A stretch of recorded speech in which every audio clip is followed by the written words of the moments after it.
This is CBC Winnipeg News.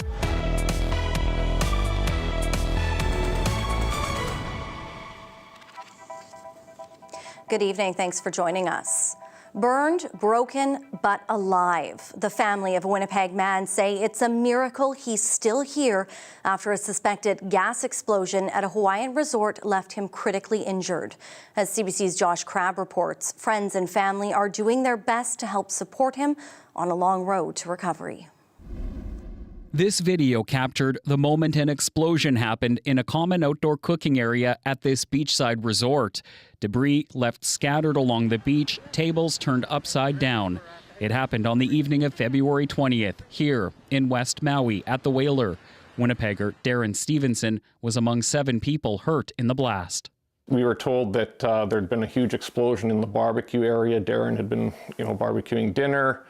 And it's just tragic, a big explosion. He'd been blown back around 30 feet and he was severely injured. Stevenson was left with fractures and burns, injuries so serious he had to be airlifted to the island of Oahu. He's still in hospital.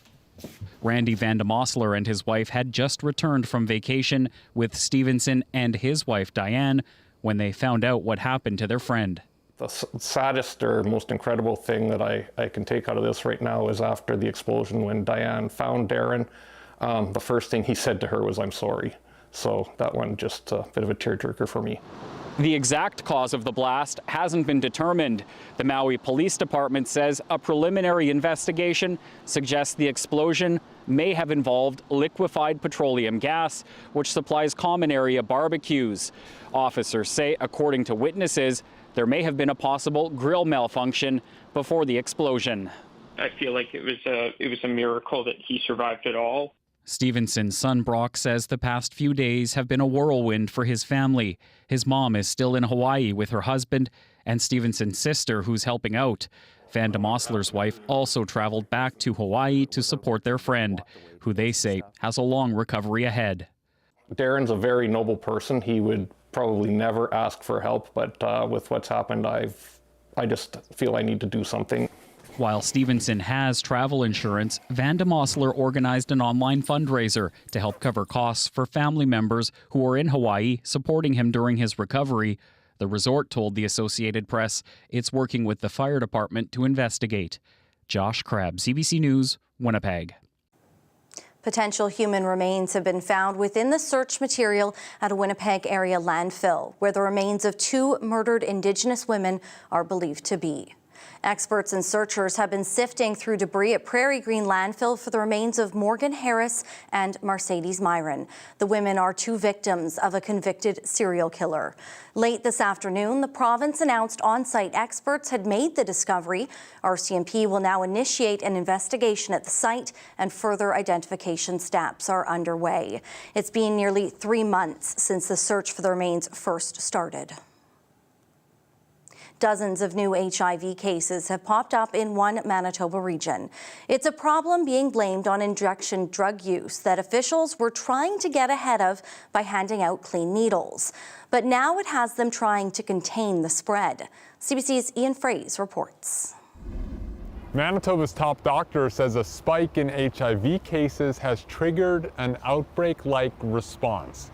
Public health has increased testing, and it's asked close contacts to get tested. Since October of last year, more than 40 new HIV cases have been reported. We're seeing, many more than what we've seen in the past in that area. Swan Valley found as many new HIV cases in several months as Prairie Mountain Health identified in all of 2024. 2 years earlier, the health region counted just 6 new cases. Dr. Brent Rusin says what's happening in Swan Valley stands out.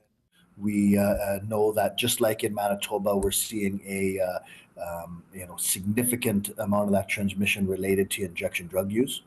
There's more here.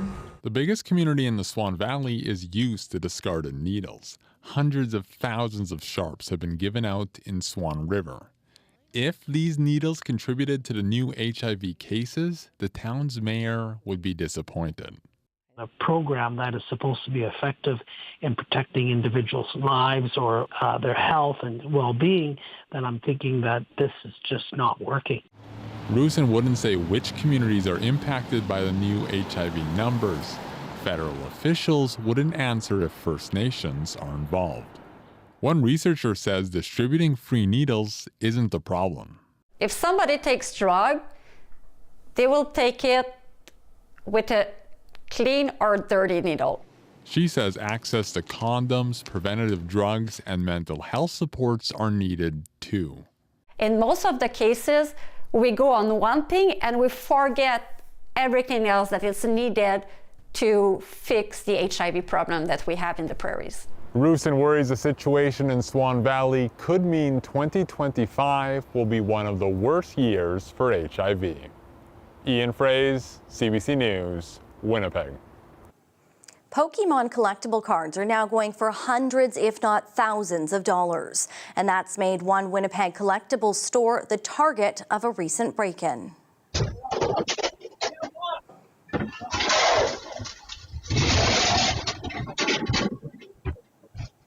First Row Collectibles in the city's north end was broken into just after midnight Thursday. The store owner estimates around $5,000 worth of sports and Pokemon cards were stolen.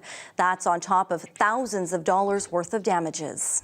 As a small business, this really hurts. This really hurts. It's going to take us a long time to recover. This was our dream. This is my and my son's dream to own this business. So. I hope that they're empathetical to us as we are to them and understanding in their, maybe what they're going through. He's urging collectors to be on the lookout for the stolen cards. The price tag of another Winnipeg mega project has ballooned. This cost of extending Chief Peguis Trail is now projected to be hundreds of millions of dollars over budget. Mayor Scott Gillingham made developing a business case for the project a key priority of his first term. CBC's Cameron McLean reports. This intersection marks the western end of Chief Peguis Trail. But one day, vehicles heading west won't have to turn when they get to Main Street. The city plans to extend Chief Peguis Trail from Main Street to Brookside Boulevard. Mayor Scott Gillingham says the project is needed to facilitate trade and development around the city's northwest area. What this Chief Peguis Trail extension will do is it'll unlock much needed residential development, up to 15,000 homes, and needed employment lands.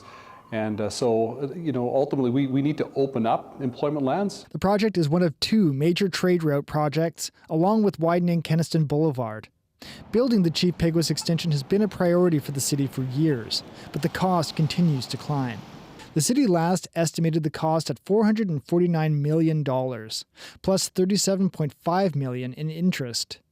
Now that cost has gone up to $755 million, plus $147 million in interest. The report estimates the project would add nearly $100 million to city revenue over the next 50 years. Public Works Chair Janice Luke says recent threats from Canada's biggest trading partner to the south make the project even more important. I think the east-west trade corridor aspect has really been elevated with what we're seeing with tariffs, with what we're seeing whether it happens in the States or not. I think that this is something that we seriously need to consider. Critics of the project, like St. Boniface councillor Matt Allard, already said the project was too expensive before the latest increased estimate. We could not spend the money and not build this road, and that would mean that we could either provide better service or renew our existing facilities. In terms of opportunity cost, in terms of what we could compare it to, I just think it's a lot of money. This won't be the last cost-benefit analysis for this project. Mayor Scott Gillingham says the city will hire an outside consultant to do a detailed business case study similar to one being done on widening Kenaston. He says he's confident the provincial and federal governments will come to the table with funding. Cameron McLean, CBC News, Winnipeg.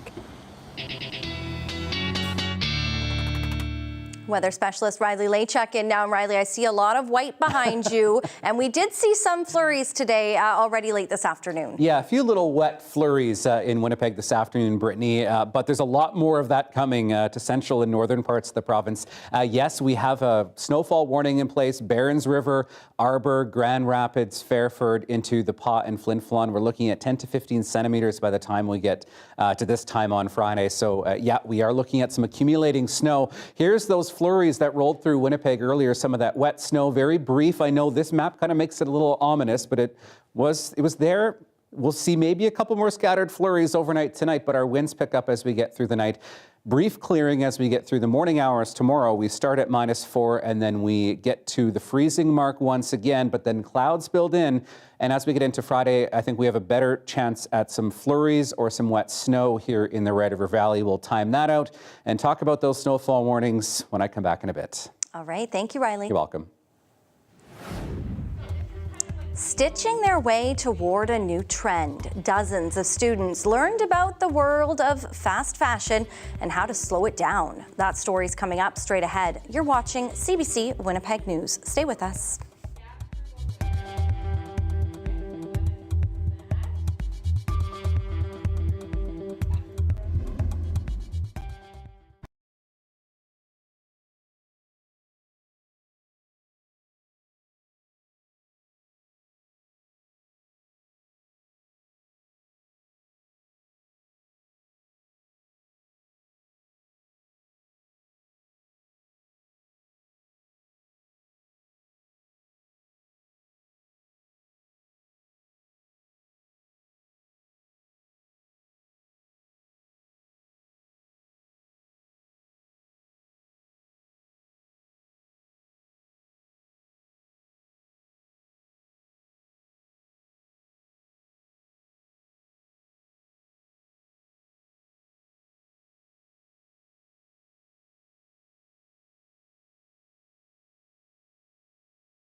A Manitoba family is shaken after their 83-year-old mother was brutally attacked in broad daylight, leaving her in a Winnipeg hospital with internal bleeding, a shattered pelvis, and a long road ahead of her. For more, we're joined by the CBC's Felicia Adam in studio. So, Felicia, what's the family saying at this time? Joseph Forey and his sister Debbie Comu are unsettled after what happened. They say their 83-year-old mother has always been independent. And yesterday, on her way to the store for milk, she was randomly attacked. It happened a mere 600 meters from her building. The family says she was hit in the back of the head and knocked to the ground. That's when the attacker continued to punch her. They say it wasn't until a bystander stepped in that the person stopped. Forey was out of town when he heard the news. Coming home from Thompson last night and hearing, that my mother was brutally attacked and seeing her in the hospital. And trying to make her laugh just so that we could get past the trauma. And realizing that I could have lost her. Forey spoke with reporters today to bring awareness to what happened. He was joined by First Nation leaders who say elders are sacred and should be protected, and that something like this shouldn't be happening. So, Felicia, what do they want to see happen next? Forey fears the attack on his mom was motivated by someone looking for money to buy drugs. Forey leads a campaign against drugs. He says he's noticed a growing number of people using in the neighborhood where his mother lives. And when he visits, he often sees people on the streets and in the back alleys.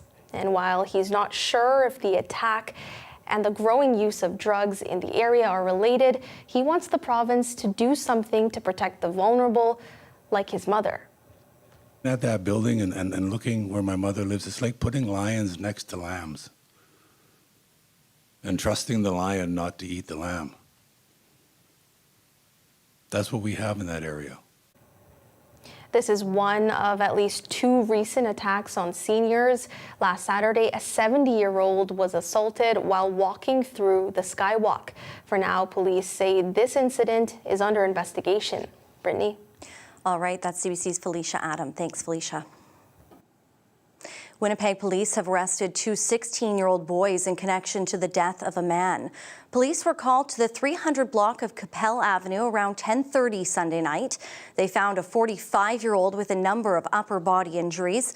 Police applied chest seals before he was taken to hospital in critical condition, but he didn't survive. He's been identified as Stephen Gordon Loonfoot, originally from Garden Hill First Nation.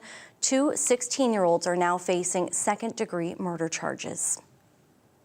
Sewing, not spelling, were on the agenda today for 90 students. They were learning about fast and sustainable fashion at a conference at the Canadian Museum for Human Rights. CBC's Zubina Ahmed brings you more. We're going to be working with your little, kind of multicolored orange and green fabric. Julian Skuobia, a grade 11 student from Kelvin High School, is learning how to sew and stitch old clothes.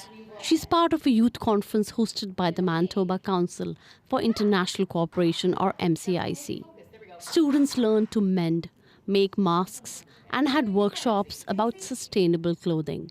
Skuobia prefers sustainable clothes over fast fashion, an industry she says has a harsh impact on workers. They're in these working conditions trying to create clothing very quickly with cheap material, and it doesn't benefit everyone else, and it's dangerous. I think people should stop it. 90 students from 15 Winnipeg schools took part.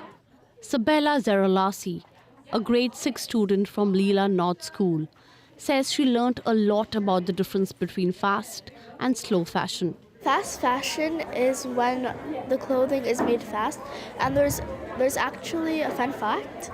There's actually enough clothing for the next 6 generations to use if we don't make any more. And then slow fashion is when you buy less and you use it more often. Emmy Siemens, a grade 11 student from Kelvin High School, says thrift shopping is better for the planet and pocketbook. Makes you realize there's really nice things here that people just didn't want, and you could give that piece of clothing another life. Gunur Kaur, talked about the negative impacts of working in the fast fashion industry. Fast fashion is good for this corporate, but I feel like a lot of people get underpaid and it's not fair for others, and how it really impacts our world in a bit of a positive but also a very negative way. Students say they like keeping up with fashion trends, but now they're more aware of the impact of their choices. Zabina Ahmed, CBC News, Winnipeg.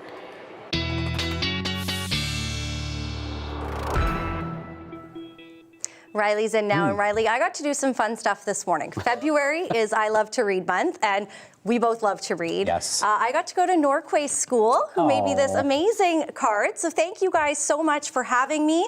I got to read to Mr. B's class, Miss Teal, some grade 2s and 3s, and just a little shout out, Angelica, Katarina, Graydon. Just a couple of those that I got to speak with. And I'm sure they had some great questions. Oh my goodness, amazing questions. One of them even was able to identify how old I was. Wow. So she did some quick math in that grade 3 class. So I'm not sure how I felt about that, but smart cookies over there. Quick on their feet. Yes, and that was the name of one of the books I read was about smart cookies. Oh, so thank you very much to Norquay for having me. We're expecting a little bit of snow here in the Red River Valley as we get into the later part of the week. Starting tomorrow into parts of northern Manitoba, we'll get right into it. So as I've been saying throughout the week, we're getting this series of low pressure systems moving across the northern prairies along the jet stream here. And you can see how that jet stream cuts from northern Alberta through northern Saskatchewan and right through central Manitoba into northwestern Ontario. And this is that parade line that those low pressure systems have been taking as they've been making their way through the province. And this is that same region that's going to get hit with some accumulating snow as we get into the coming days. North of the jet stream, this area of low pressure over Baffin Island still funneling some very cold air along the Hudson Bay coast. So here's what's left of that first band of snow, that first area of low pressure. Second area of low pressure, if you're keeping count as it makes its way across into northwestern Ontario. We start with a mix of sun and clouds for your Thursday across southern Manitoba. Some brief clearing here in Winnipeg, but you'll see system number 2 as it starts to make its way in as we get into the overnight hours into Friday morning through southern Manitoba. I think Friday overnight into Friday morning, I think, is when we have our best chance here in Winnipeg of seeing either some rain, temperatures close to or above the freezing mark overnight into Friday morning, or some light snow. Behind that, a cold front sweeps through. This will drag with it some very cold northerly air and some very strong winds as we get through the morning hours Friday, before we get to a more sunny Saturday. So we are looking at some clearing behind this, but some snow to come as we get into the day on Friday. You can see the track of this storm here, looking at a general 15 plus centimeters through places like Grand Rapids into Barons River. I don't think these numbers are necessarily too far off. Here in Winnipeg, I think a trace to maybe a couple of centimeters, just because we'll see temperatures really dancing around that freezing mark. I mentioned the winds as we get overnight into Thursday. We'll see the winds dying off a little bit, so we'll get a bit of a break from that. But they pick up once again as we get into Friday. You can see some of these readings as we get into Friday morning, gusting up to 50, even 60 through parts of the Red River Valley. So some very windy and cold conditions as we head into the day on Friday. So waking up on Thursday morning around -4 in Winnipeg, closer to -5, -6 into the Westman region. And there's some of that very cold air hanging on into northern Manitoba, -32 in Churchill first thing in the morning. Up to 0 tomorrow. Our temperature falls, Brittany, to -6 on Friday and rebounds as we get into next week. Ooh, that's a nice forecast. Yes, Thank you, Riley. You're welcome. We have much more to come straight ahead. You're watching CBC Winnipeg News.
Hey Winnipeg, the CBC Kids News contributor search is on, so get ready to shine. We're looking for new talent to join our team, and we're coming to your city.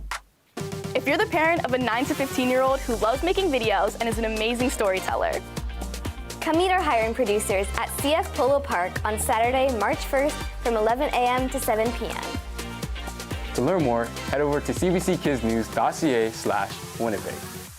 who knows, this could be the start of something great.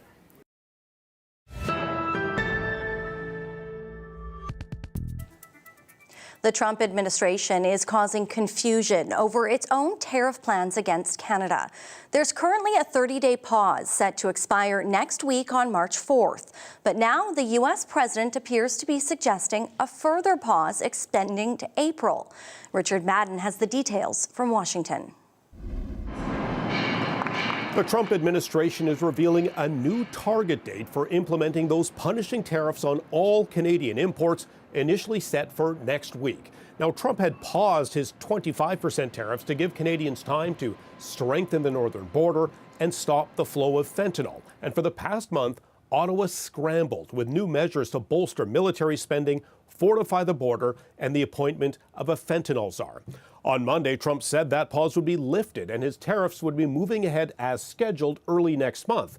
Then yesterday, the White House clarified, saying no, the president was referring to different tariffs. So now, Commerce Secretary Howard Lutnick gave a blueprint on what it would take for the Canadians to avoid the onset of this first round of tariffs. Well, we have the fentanyl-related is a pause. If they can prove to the president they've done an excellent job, that's what they first do in 30 days. But then the overall is April 2nd. So this means if the administration is satisfied by Canada's actions, those 25% tariffs would be delayed until April 2nd. But remember, Trump has threatened a whole stack of tariffs against Canada, and it's a bit confusing. So here are some dates to keep in mind. You've got the border and fentanyl tariffs set for March 4th, unless that changes. You have the steel and aluminum tariff set for March 12th.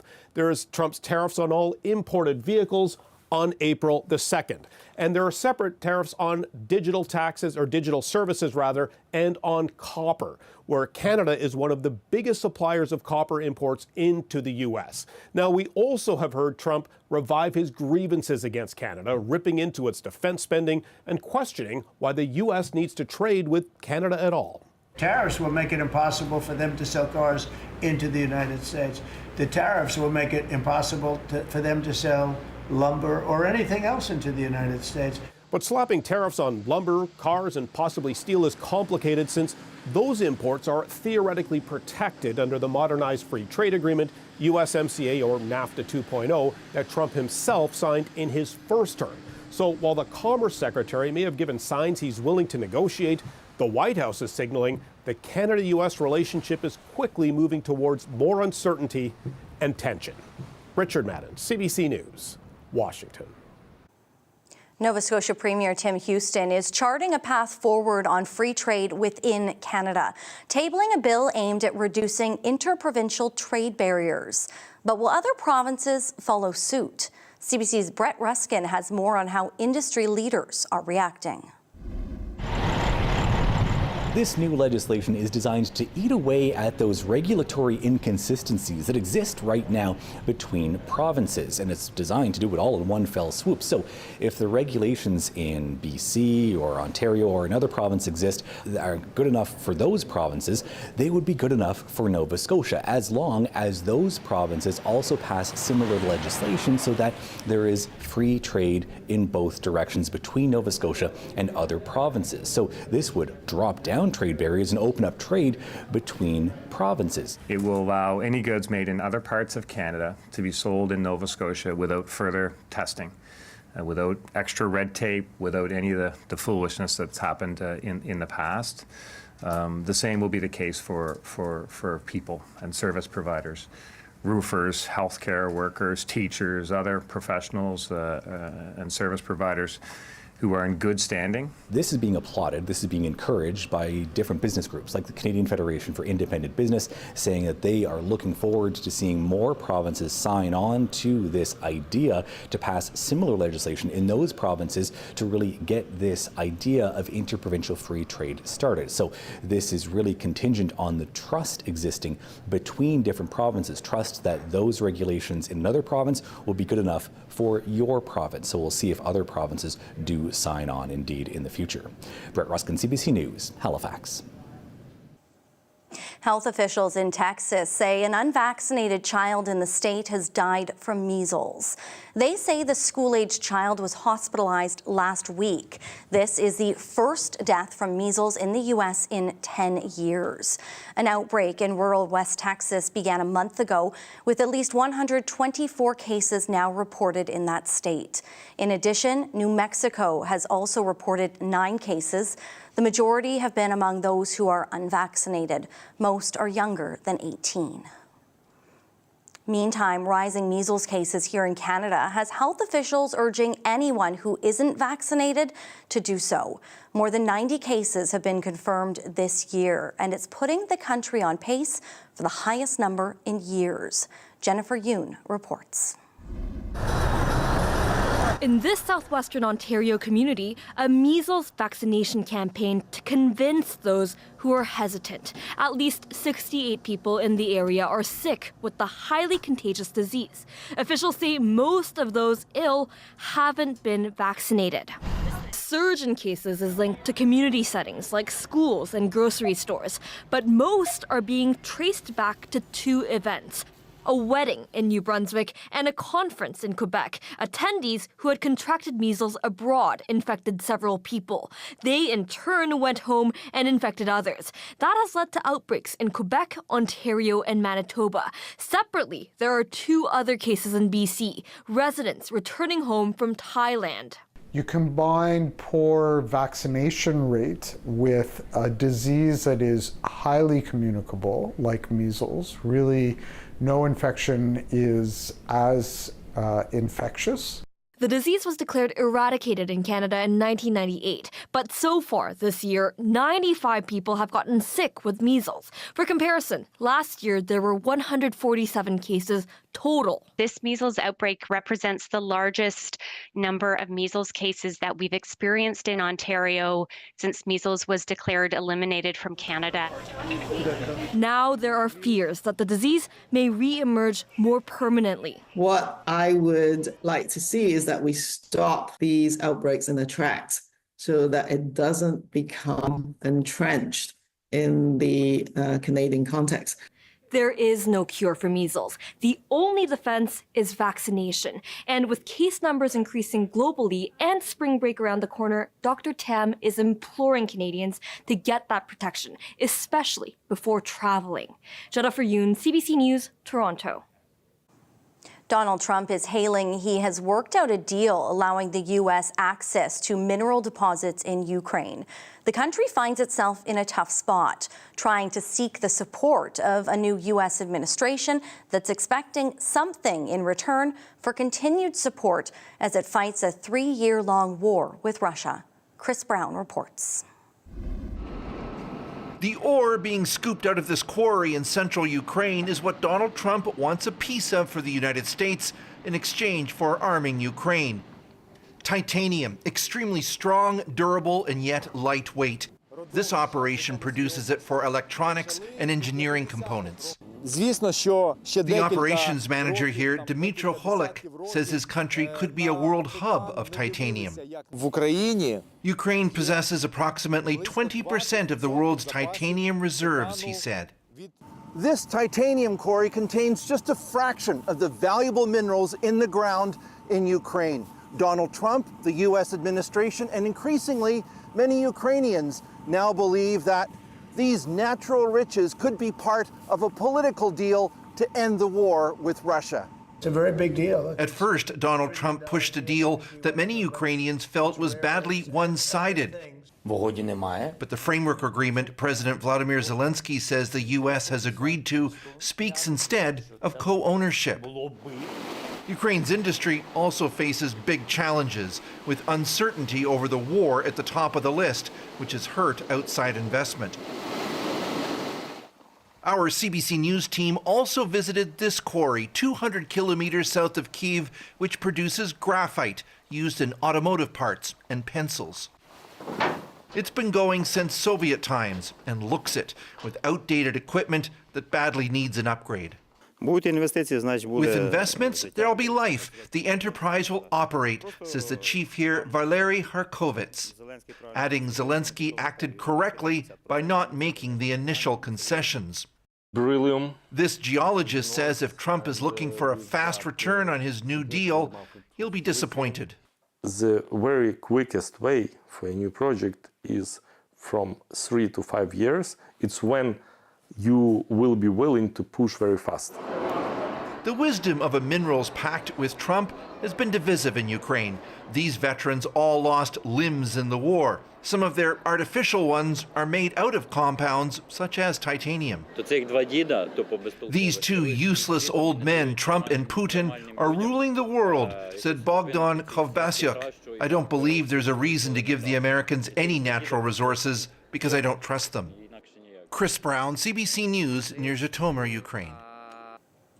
Thousands gathered in Israel for the funeral of a young mother and her 2 children killed in captivity in Gaza.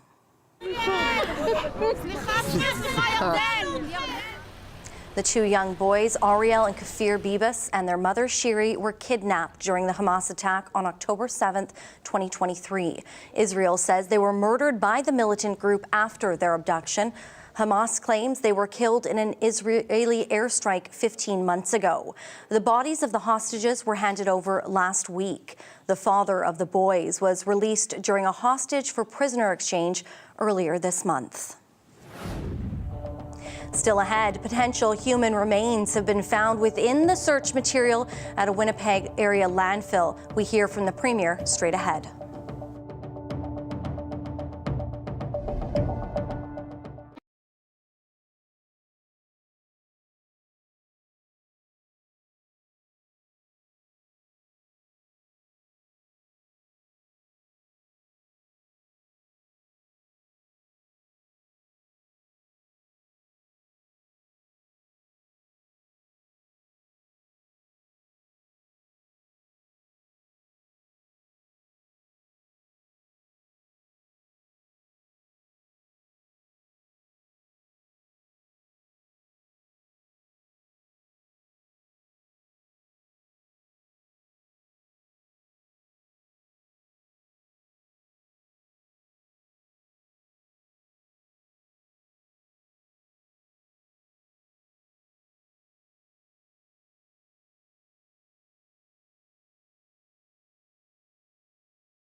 This is Manitoba. And this is Manitoba on your smart TV, because CBC News is now streaming local. Get local headlines, weather, and community notices, plus newscasts and live programming on your favorite connected device, all for free. It's called the CBC News Manitoba streaming channel. See your community on your connected TV and mobile devices. CBC News Manitoba, your local news streaming channel, now available.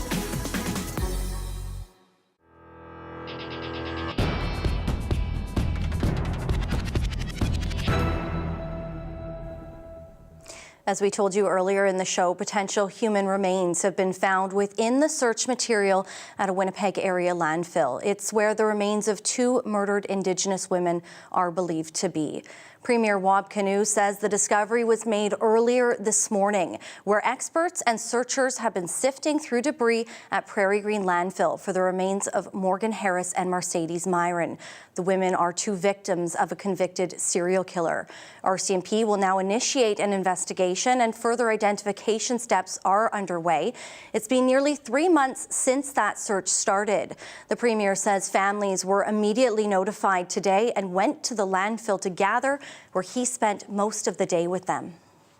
As a province, I think it's really, really important for us to reflect on what this says about Manitobans, that we are a province that when somebody goes missing, we go looking. And I think we've always understood that searching the landfill was the right thing to do, but with the disclosure of potential human remains being found today, I think we can also say it was a realistic and a reasonable thing for us to do. Now, the Assembly of Manitoba Chiefs released a statement late this afternoon saying this search is about human dignity and affirming that Indigenous women and girls matter. They say they won't let their final resting place be in a landfill.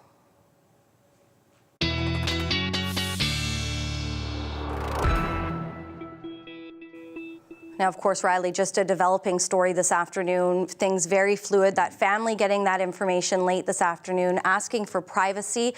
Will they process it all? It's something people have been waiting a really long time for. Those searchers, as we said, they've been out there for 3 months in all kinds of conditions. Yeah, and thinking about some of that very cold weather that we saw, temperatures that were feeling closer to -40 with the wind chill, so some very tough conditions. So we'll be bringing you more information as that becomes available, likely tomorrow, and of course on our website that you can head there as well for the latest information throughout the day and the evening as we're able to glean anything that we can get as that becomes a little bit more available throughout the day. And a little more snow on the way for some of us across the province, and some accumulating snow as well. I'll take you big picture to start with here, looking at satellite and radar, and you can really just to give you a sense to appreciate some of the snowfall warnings and how far south and as far north as this extends. And this, of course, is an area of low pressure that's riding along the jet stream as we've seen throughout the week and prompting snowfall warnings right from Yellowknife through northern Alberta, northern Saskatchewan, through central into southern Manitoba and right into northwestern Ontario, where we're looking at up to 15 centimeters of snow in our province and onto the Ontario side of the border, but certainly looking at a late season accumulating snow as we get through the next couple of days here across the prairie provinces once again. All right, your dog walking forecast as we get into Thursday, looking at a bit of clearing in the morning. Probably a good morning for Tippy and Louie to get outside for a walk at any point tomorrow. Thank you, Shirley, for sending that picture in. I'd love to see your pets. Keep them coming to talkback at cbc.ca. So we're starting at -4 in the morning tomorrow. Winds northwest 20 gusting to 40, so a bit of a breeze in the morning. We'll start to see those winds backing off in the afternoon as that first area of low pressure continues to make its way into northwestern Ontario. So certainly looking at a bit of a breezy morning, but as we get into the evening hours, we're looking at winds really dying off and actually looking at the temperature rising, I think, even above zero by the time we get to midnight Thursday into Friday before that cold front sweeps through. So looking at your overnight temperatures, looking at temperatures pretty similar to what we saw last night, around -6, -7 on the western side of the province. We'll be in mostly cloudy skies skies, a bit of clearing through the overnight hours, so -5s into the Red River Valley, and that first wave of snow making its way out into northwestern Ontario, bringing maybe a couple of centimeters overnight. Not much in the way of accumulation, but looking at temperatures around -6 in Kenora overnight. -15s, -16s into Flin Flon and the Pas, -26 in Lynn Lake, and here's some of that cold air. -33 in both Paduli Lake and Churchill, looking at wind chills closer to -45 into the morning hours on Thursday. So you can see as this next area of low pressure begins to make its way into northern Manitoba as we get into the afternoon. Tomorrow, -10s, -12s into Grand Rapids and the Pas.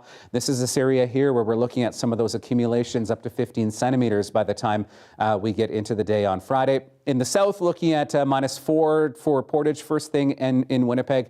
Again, a mix of sun and clouds tomorrow. We'll start to see that cloud building back in as we get into the afternoon hours, and as we get into the evening, that's when we start to see that chance of some flurries start to make its way into places like Peguis and Gimli, and overnight into Friday by the time we get into the Red River Valley. I'll have your 7-day forecast coming up. Thanks, Riley. Canadian Blood Services is asking Manitobans to roll up their sleeves and help out after the recent deep freeze led to a shortfall in donations. The nonprofit says that bitter cold stretch we experienced in the province led to a wave of cancelled appointments, and it means supply is taking a hit. Brett Lawrence is a community development manager with Blood Services in Winnipeg and joins me now. Thanks for being here. Thanks so much for having me, Brittany. So, Brett, how many donors are needed each day to keep up with that demand? Yeah, so it depends on day to day at 777 William Avenue, where we're located in Winnipeg. But on average, it's about 100 donors coming through our door each day. For putting it in a different picture, we collect about 43,000 units of blood in Manitoba each year. So we have a ton of people either coming for the first time or they're regularly donating, coming to our donor centers and spending about an hour of their time to donate blood with us. So what's the most needed blood type? Yeah, good question. So the blood type that people probably hear the most about is O-negative blood. So what makes O-negative special is it's called a universal donor. So that means in an emergency situation, if you are needing a blood transfusion, O-negative can be given to you, and it's compatible with all blood types. But really, all blood types are needed and can be used. I'm an O-positive blood type, which is the most common in Canada, but it can be given to all O-positive blood types. So the beautiful thing about the blood system is that it's people coming to donate, and we can find a patient that can use that blood. So Blood Services is also working to build a donor base that really reflects our country's diversity in terms of race and ethnicity. Why is that so important? Well, there's a few reasons why it's really important, but I'd say the two I like to cite the most are there are rare blood types. So in most cases, people fall into one of 8 categories, what we call the OAB groups. So you're either O, A, B, or AB, and you're split between either positive or negative. But in some cases, there are blood types that are only found in certain ethnic backgrounds. For example, the JK3 blood type is only found in folks who have Filipino or Polynesian descent. So most people fall into those 8 categories, but within that group, there's a small population that only has the JK3 blood type, meaning we need folks who have that blood type to be donating blood in case there's folks that are needing a blood transfusion with that blood type. And the other reason is I like to talk about the stem cell registry. So the stem cell registry is something where if someone is usually in late stage cancer treatment, they may need a stem cell transplant. And we find a match by looking at 10 genetic markers, meaning that it's usually someone with a similar ethnic background. And currently, for one example, only 1% of the stem cell registry is Black donors. So if someone is needing a stem cell transplant and they are Black, it can be even harder to find them a stem cell transplant outside of the community, outside of their family, because the registry isn't reflective of Canada's diversity. I never even thought about ancestry when we would talk about blood donation, so I find that really fascinating. Why do we see difficulties in getting more racialized donors? Are there any barriers that we can talk about?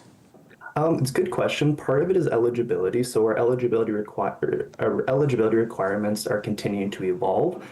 So if someone is from a malaria zone, they may be deferred for a certain amount of time, or if they've had malaria, they currently are deferred. And in some case, it is, if you are new to Canada, you might not know what blood donation is like in Canada. I work with a lot of newcomers from the Philippines, and the way the Philippines does blood donation is different from in Canada. So we partner with community partners in Winnipeg and in the Filipino community who can introduce it to people in their community to show it's like, hey, it's this easy, and it only takes about an hour of your time to save someone's life. So, Brett, before I let you go, we know there are plenty of longtime donors, but what about those first-timers? Why do we need to increase that group? Yeah, so right now we're seeing a demand in blood rising, but the supply of donors is not increasing to the extent that we need it to. So we're actually having a challenge right now called the 450 Challenge. So in Canada, we need 450 new donors a day to come to a donor center that's in any of the provinces where there's donor centers. And currently we only see about 230 new donors a day. So in order to meet that rising demand, we need 450 people to donate for the first time each day. So if you are over the age of 17 and cover the rest of our eligibility requirements that can be found on blood.ca, I really hope you can join us and find a donor center near you. All right, Brett, thank you so much for your time. Thank you so much. Have a good day. Still ahead, cold weather in Switzerland gives a rare glimpse at a winter wonder. Look at that. Plus, Riley is back with a last check on our forecast. Stay with us.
Hey Winnipeg, the CBC Kids News contributor search is on, so get ready to shine. We're looking for new talent to join our team, and we're coming to your city. If you're the parent of a 9 to 15-year-old who loves making videos and is an amazing storyteller, Come meet our hiring producers at CF Polo Park on Saturday, March 1st from 11 a.m. to 7 p.m. To learn more, head over to cbckidsnews.ca/Winnipeg. who knows, this could be the start of something great.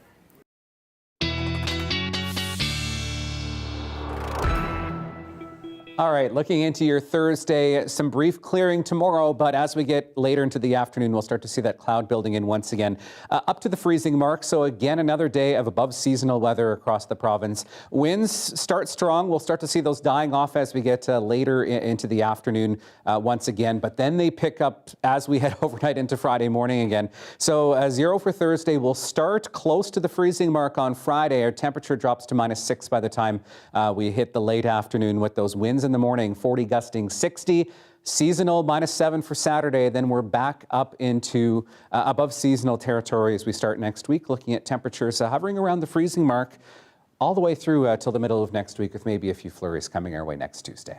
Well, it's not just the prairies that plunged into a deep freeze for parts of February. In eastern Switzerland, hikers are taking advantage of freezing winter weather to get a rare glimpse inside short-lived ice caves formed from fast-flowing meltwater. We'll take you inside for tonight's Daily Lift.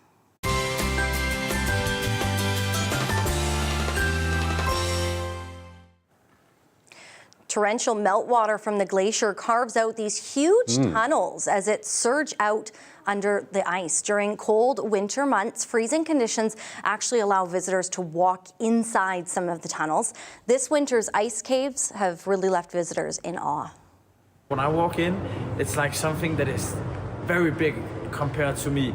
I feel like I'm a small creature when I'm in this here, and I feel like I'm a part of nature. My first feeling, intuition, when I was in this big one here, I thought it's a door to a parallel world. In the summer, these huge ice tunnels become particularly dangerous or even impossible to visit as thawing ice blocks can fall and the water stream can become torrential. But isn't that amazing? And the dog even. I was going to say, that is quite the dog walk for that pup there. Very brave pup. Not the first place I think of taking my dog, but that's just me. Well, be careful out there as we get into that freeze tonight overnight, because it's going to get slippery. We'll see you back here tomorrow. Have a great night. Have a good one. I love that dog. Let's just take it.